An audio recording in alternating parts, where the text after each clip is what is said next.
My beautiful name that my father gave me is Kisero Junior Kennedy Otieno.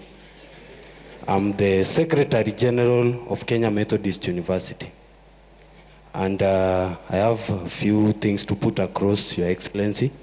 First, when I entered this hall, I like checking where I am. I saw from whatever is written here, hashtag fee has fallen. Your Excellency, the fee has not fallen, that's why we are here. So,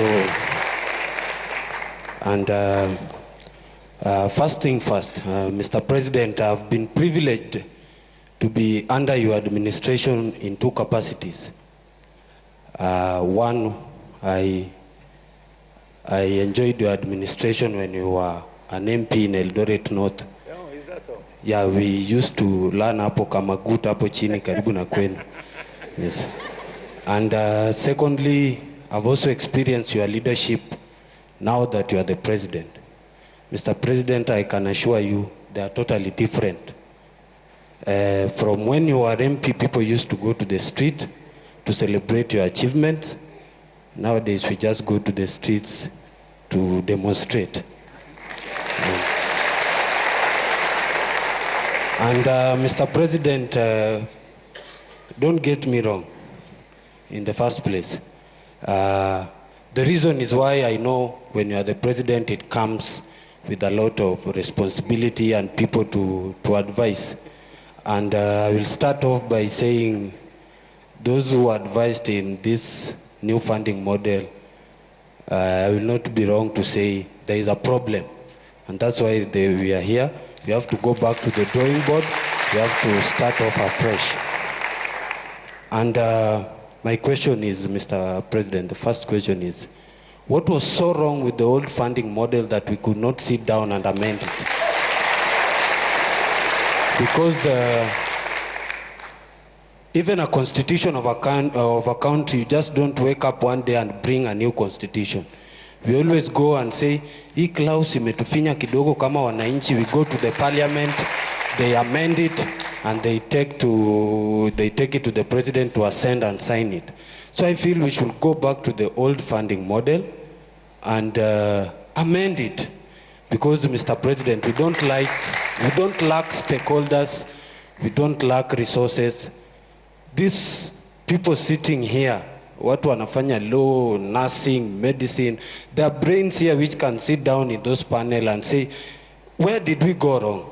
First, I want to acknowledge that the new funding model has got good ideas, very brilliant ideas, but the implementation is very wrong, and it's not pleasing based on the fact that there are also challenges from the help. You know, when comrades sit in the same room with the help guys, it's a miracle. But we are very happy to sit down with them and discuss in your presence.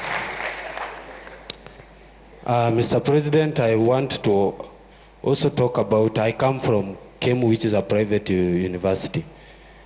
And my question there is in, you have spoken, I've understood what you have said in regards to scholarship and the loans.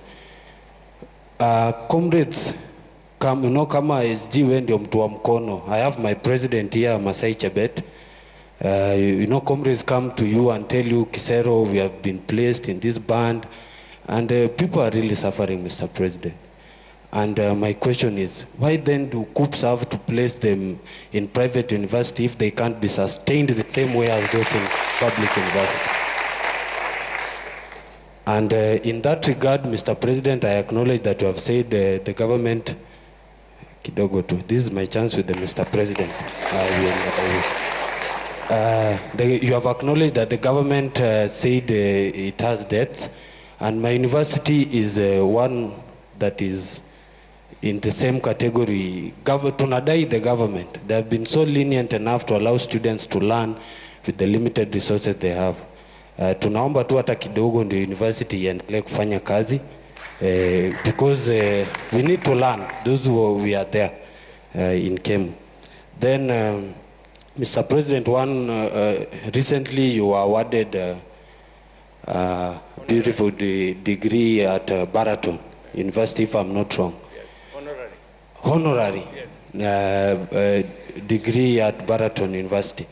And there was one picture that really took my attention. I know most of you saw the picture.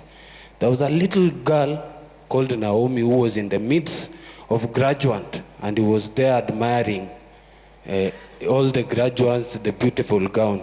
Then I asked myself, why does this new funding model want to kill the dream of that young girl of one day graduating?